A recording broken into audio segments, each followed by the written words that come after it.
What's up, creepers? My name's Kevin. This is Haunted by Horror, and today I'm talking about Scream Blacula Scream. Scream Blacula Scream is a 1973 American Blaxploitation horror film and the sequel to the 1972 film Blacula.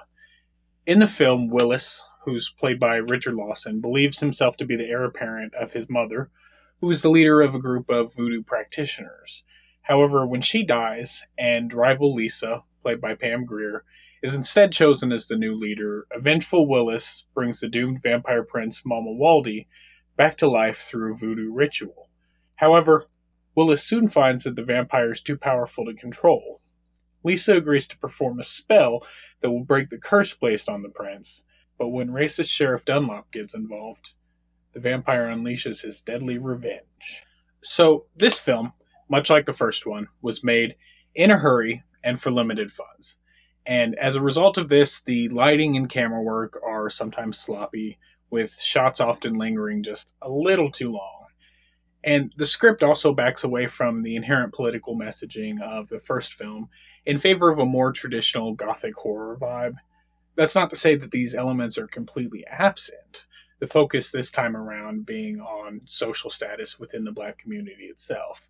But it takes a back seat in favor of a more straightforward horror tale.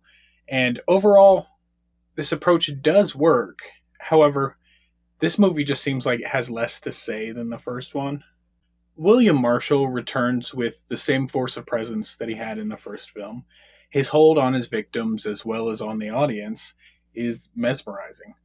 Whether he's admonishing pimps for being modern day slave masters or putting Willis in his place, he commands the screen in a way that few others can. However, this time around, Marshall actually has some help carrying the weight of the film, which arguably he did not in the first installment. And it comes from the one and only Pam Grier, who plays Lisa, and is a softer and more vulnerable character in this film than she is in Coffee or in Foxy Brown. Not weaker, as she's still an extremely strong character. Stronger, in fact, than many of the men in the film, pretty much all of the men in the film, including Mama Waldy. She just isn't the outright badass that she portrays in other films. Since the early 20th century, voodoo has come to be used as cultural shorthand for the mysterious, magical, and evil.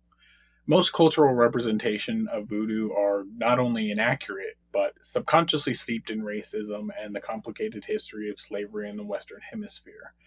And it's commonly used in blaxploitation films.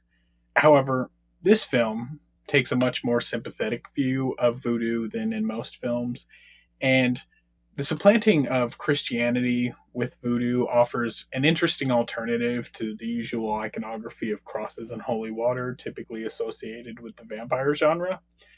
And it's a dichotomy that I wish they would have explored further in this film. Overall, it's a decent sequel, and both Blacula and Scream Blacula Scream are interesting in their own ways. Though similar in many ways, they're ultimately different approaches to examining some of the same themes.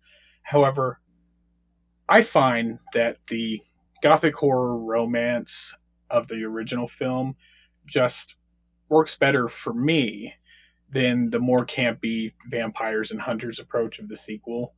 But that's just my opinion, and I definitely think both of these movies are certainly worth checking out.